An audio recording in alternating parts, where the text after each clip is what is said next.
Dan itu demi Allah pertolongan. Karena saat tahu yang paling bahaya dari dosa itu justru bukan azabnya, Pak. Karena orang bikin dosa, ngintip, bintitan, nyolong, potong tangan, ya. Berkata kasar, tahu-tahu ada yang nampar atau wasariawan misalkan, ya. Maka itu semua asli pertolongan. Yang lebih repot adalah yang lebih bahaya dari dosa justru bukan azab, melainkan adalah Allah biarkan dia terus bermaksiat tanpa ada perasaan menyesal. Makanya mohon maaf ya, kalau misalnya suka ada yang berkata, kok kenapa koruptor tidak diazab sama Allah, kan menyengsarakan banyak orang katanya. Maka satu, kata siapa belum diazab, bisa jadi ditunda, karena lebih repot dibalas di sana daripada di dunia. Dua, itu dia, ternyata azab itu nggak melulu kayak di Indosiar, ya. Tapi ada juga yang dibiarkan oleh Allah bermaksiat tanpa ada perasaan bersalah. Maka tolong punten izin ya, dosa nggak dosa, soleh nggak soleh, Islam nggak Islam, mati pasti. Dan semuanya ada pertanggungjawabannya. Terus bagaimana dia bisa bertobat dan berubah jadi baik kalau selama ini perbuatan salahnya tidak dianggap sebagai dosa, bahkan ada yang bangga dengan kemaksiatannya. Seolah-olah dia hidup hanya untuk menambah kuota siksaan setelah mati saja. Kita bilang kasihan anak-anak yang di Palestina, oh enggak. Mereka belum punya dosa, apal Quran kena ledakan. Sempurna itu. Udah masoleh, husnul khotimah lagi. Bisa jadi mereka lagi ngomongin kita, itu ngapainnya sih Denis di Indonesia? Umur panjang, tapi hidupnya nggak jadi pahala, cuman banyakan jadi dosa. Buat apa hidup yang pasti mati itu cuman buat ngumpulin dosa? Sama aja kayak nambah siksaan buat nanti setelah mati doang. Dan gimana bisa jadi baik atau ngilangin hukumannya kalau misalnya ngerasa bersalah aja enggak? Itu lebih mahal. Na'udzubillah. Jadi azab adalah pertolongan Allah. Diundangi oleh dosa, tujuannya gugurin dosa. Kalau ujian, kepahitan yang untuk meninggikan derajat. Punten, bisa jadi Allah pengen bersihin dosa-dosa kita. Karena memang yang ngalangin kita ke surga kan aslinya dosa kita sendiri. Kalau pengen gugurin dosa kita, tapi amalan kita kurang, gimana dong? Sholat lupa rakaat terus, istighfar jarang, zuhur setengah 3, asar jam 6 gara-gara nanggung 2 episode lagi. Sholat ngebut, istiqomah apa? Istiqomah kuliah kulhu. Saya ganti kok. Sekalinya ganti ina atau ina. Tadi zuhur saya lama kok sholatnya. Ingat kan rakaat ketiganya lama banget kan sujudnya. Iya lagi mikir abis ini tasyahud apa berdiri ya. Serius mau ke surga ke amalan kayak gitu. Tahu-tahu dikasih fasilitas. Ada yang gugurin dosa lewat, ada yang ngutang tapi galakan yang ngutang. Ada yang gitu? Hadir orangnya di sini? Enggak ya, jangan di tag ya. Dibikin collab aja. Ya. Gitu jadinya sistemnya. Ya, izin saya menyesuaikannya. Bismillah. Kita lanjut lagi dulu. Tadi azab untuk gugurin dosa, diundang oleh dosa, tujuannya untuk menggugurkan dosa. Kalau ujian untuk meninggikan derajat, ya sama, karena bisa jadi Allah pengen ninggiin derajat seseorang, tapi sama, kita bukan Imam Ahmad bin Hambal contoh, yang sholatnya sehari semalam 300 rakaat. Kalau sedang sakit 150 rakaat. Makasih Ustaz, alhamdulillah. Ya. Maka terus gimana tuh pengen tinggi derajatnya? Ibadah enggak, jarang lagi. Ya sudah, tahu-tahu dikasih fasilitas. Gitu jadi fungsinya tuh. Cuman karena di hati kita belum tempat di sisi Allah, jadi kayak diapain aja tuh rugi gitu. Ya. Masalah itu tergantung. Kadang nggak usah diapa-apain Pak, tinggal ganti sudut pandang, selesai. Ya. Ada orang sedekah 1 juta, Yang satu lagi juga sedekah 1 juta, tapi yang satu marah, ngambek, yang satu bahagia. Yang marah ngambek karena cita-citanya pengen kaya, jadi dia nggak suka setiap kali ada yang minta sumbangan. Enak amat nih orang, nggak usah capek kerja, tahu-tahu minta duit, harus ngasih lagi saya, kesel. Yang satu lagi dia sadar, oh saya mati bakal ke surga, pengen. Nabi Adam aja diusir dari surga, dosanya 1. Kita pengen ke surga, emang dosanya 1, tapi tetap dititipin duit. Oh ini teh ujian, Allah mau ngambil kapan aja bisa, tapi ini bisa dijadiin, ditransfer atau dikonversi jadi pahala. Syaratnya tadi duitnya dipakai buat kebaikan. Ya udah, dia ke lampu merah, biasa ada yang minta, lagi nggak ada yang minta. Ya udah, dia ke kotak amal di masjid, kotak amalnya digembok semua di dalam masjid, jadi nggak bisa sedekah. Dia berangkat ke panti asuhan, malah dikatain kayak gini, Pak maaf, ini panti baru, anaknya baru 2, sedangkan donatur alhamdulillah sudah cukup banyak, takutnya di sini nggak kepake, nih terima Pak, balikin lagi untuk disalurin dulu aja di tempat lain. Nangis tuh dia di depan panti.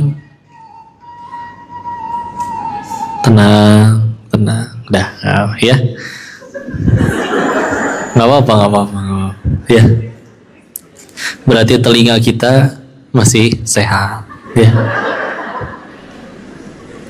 Jangan gitu, nanti panik. Dia juga sebetulnya nggak pengen, tapi tahu-tahu bunyi, ada, ya, nggak apa-apa. Maka tadi balik lagi, begitu nyampe depan pintu panti, ya Allah, segitu nggak pengennya Engkau menerima aku beramal, ya Allah.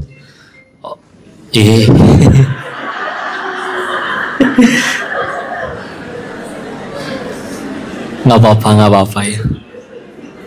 Alhamdulillah berarti punya handphone. Sini. Ada lagi yang mau nyusul?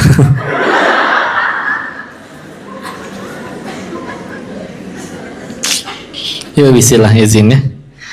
Maka tujuannya itu yang membedakan dia bahagia atau tidak ya. Ada orang main bola, dia rela bayar lapangan, lari-lari, kepleset, jatuh, keseleo, keluar duit lagi buat bayar lapangan. Dia seneng, wah seru sekali main bola hari ini. Yang lain lagi dia berkata, saya dibayar duit berapa juga nggak mau disuruh main bola. Ngapain? Beli bola sendiri juga bisa. Itu dia bola cuma 1 direbutin puluhan orang. Gitu katanya. Bismillah ya. Gimana tadi? Azab itu diundang oleh dosa, dan untuk gugurin dosa. Ujian itu untuk meninggikan derajat. Apa yang akan kita perbuat itu akan menentukan dia menjadi nikmat atau jadi musibah. Ya. Supaya tadi mencapai ketenangan tadi. Menentukan dia bisa jadi nikmat atau musibah. Sekarang kita bahas apa itu nikmat, apa itu musibah. Nikmat adalah sederhana, apapun yang membuat kita tambah dekat sama Allah, gitu doang aslinya, beneran. Ulangi, nikmat adalah apapun yang membuat kita tambah dekat sama Allah. Musibah berarti sebaliknya, apapun yang membuat kita tambah jauh dari, ya. Jadi aslinya yang terjadi dalam hidup kita ini judulnya belum tentu nih, belum tentu jadi nikmat, belum jadi musibah. Silakan kalian menyebutnya ujian atau tidak. Contoh, yuk kita berlatih ya. Ibu udah pada nikah ya? Ada yang belum? Mana yang belum, Cung? Ya, tenang. Ya, saya nanya kayak gitu bukan pengen nafkahin ya, tenang dulu ya. Ya. Enggak, ini misal ya. Ibu di WA sama suaminya. Is istri. Boleh kan manggil is? Iya. Dijawab kan, ada apa suami? Kan bisa dipanggil paksu kan? Apa singkatannya? Pak suami. Begini is. Ya kayaknya uang belanja harus naik ya is. Berapa Insya Allah 100 juta. Per 1 dekade ya? Enggak. Insya Allah 100 juta per minggu. Pak, tolong perhatikan. Begitu cara bahagiain perempuan ya. Tinggal dikasih khayalan mereka udah cukup bahagia ya. Responnya kayak udah jadi nyata aja gitu. Bu, uang belanja 100 juta per minggu. Nikmat bukan? Ujian. Ulangi. Ya. Bisa nggak jadi nikmat uang yang tadi? Bisa, asal jadi jalan tambah dekat sama Allah. Sederhana kan? Bisa jadi musibah? Bisa, kalau setelah tambah banyak uangnya tambah banyak juga maksiatnya. Ada orang bisa nggak jadi maksiat gara-gara nggak punya duit loh. Cuman kenapa dia nggak suka kehilangan duit? Itu dia. Nah, kadang Tuhan kita bukan Allah, masih duit ya. Buktinya ketinggalan sholat nggak pernah nangis, hilang duit baru nangis. Jadi gitu. Jadi apapun pengen jadi nikmat dan jadi kebaikan itu bismillah. Bikin kita tambah dekat sama Allah atau enggak? Karena selagi di hati kitanya masih ada selain Allah, pesaing Allah, nggak bisa asli. Jadi ternyata bahagia itu bukan dengan punya segala-galanya, tapi justru meletakkan semuanya di luar hati kita. Yang ada di hati tinggal pemilik segala-galanya, Allah saja. Ya. Aku pengen kasih ini ya, renungan ya, bismillah. Di sini ada yang kalau berdoa selalu minta jodoh, ada? Ada? Ada yang mau jadi jawaban doa mereka? Ya. Saya berpikir tadi, ya Allah, banyakkan ibunya, cuman saya disuruhnya husnuzon, mungkin satu suami bawa 3 istri kali ya Pak ya. Kan? Izin ya, kalau ada yang berdoa minta jodoh, Koko bukan pengen matain semangat ya, tapi mohon maaf, masih ada peluang kalian mati jomblo. Kok gitu sih kok? Ya punten, syarat ke surga nggak harus punya jodoh. Kalau iya, apa kabar anak-anak di Palestina? Boro-boro mikirin jodoh. Masih kecil, belum punya dosa, ngapalin Quran, kena ledakan. Lebih terjamin surganya daripada yang mungkin berhasil punya jodoh. Dan ingat, jodoh itu cepat atau lambat pasti ketemu. Paling cepat ketemu di dunia, paling lambat di surga. Pertanyaannya satu, kita mati ke surga atau enggak? Itu lebih penting. Ya, karena katanya sampai ada yang rela melepaskan surganya. Ya udah deh, yang penting dia mau sama aku nggak apa-apa dipacarin, aku nggak apa-apa dipegang. Ya, jangankan dia naksir, satu dunia naksir Allah benci juga kita yang repot. Ya, jadi jangan ketuker. Ada lagi yang minta kaya belum tentu dikabul, punten, bukan karena Allah pelit, tapi ya nggak semua orang sanggup mengalami ujian kekayaan. Ada yang sengaja Allah tahan, gara-gara ditahan lagi rajin tahajudnya. Kalau misalkan nggak ditahan, ya udah tercapai jadi kendor. Ya. Ada juga yang minta sehat, kan bagus minta sehat. Ada yang minta sehat itu cuma karena satu hal. Kalau saya berdoa pengen sehat biar bisa ngerasain sholat sambil berdiri, karena selama ini sakit sholatnya duduk terus. Pengen ngerasain kayak orang sholat tuh berdiri itu kayak gimana. Ya. Ada orang yang terlahir nggak punya kaki, dia bikin kaki-kakian palsu hanya untuk saya pengen ngerasain sholat berdiri itu gimana. Coba ya. Baik mintanya, tapi punten ya, masih ada orang yang sampai akhir hayatnya wafat dalam keadaan sakit, nggak pernah ngerasain sembuh. Apakah karena Allah nggak sanggup ngabulin? Enggak. Bisa Allah ngabulin, cuman bisa jadi akan ada harinya yang sakit ini nanti berkata, alhamdulillah saya yang sakit ya Allah. Boro-boro berangkat maksiat, tiap hari terkapar sambil zikir, maka bisa jadi surganya lebih terjamin daripada yang sehat tapi maksiat. Diselingkuhi sakit tidak Bu? Tapi kalau misalkan mohon maaf ya, sakit memang, dan nggak semua orang sanggup mengalaminya. Tapi kalau semenjak diselingkuhi jadi mulai ke taklim, hijabnya syar'i, mulai ngaji, bahkan mulai ngapalin Quran, lama-lama juga udah mulai hafal, bahkan mulai mengajarkannya. Bismillah. Daripada yang ya suaminya setia tapi naudzubillah bikin kita lalai. Ya meskipun yang suaminya udah setia nggak usah ditanya juga ya, abang kapan selingkuh, ya jangan ya. Nggak gitu juga konsepnya bos. Ya, jadi standarnya satu, bikin kita tambah dekat sama Allah atau enggak, itu jauh lebih penting. Karena suka jangan salah fokus ya. Kayak contoh, misalkan mohon maaf, artis ketahuan misalkan selingkuh. Kalau yang sibuk dia pikirin adalah followers yang kabur, endorsan yang hilang, kontrak sinetron yang diputus, pasti stres. Berarti seharusnya setiap kejadian itu apa yang harus dia pikirin? Ya Allah, gimana caranya gara-gara kejadian ini saya jadi diampuni Allah? Itu lebih mahal. Kadang kita, saya tidak terima.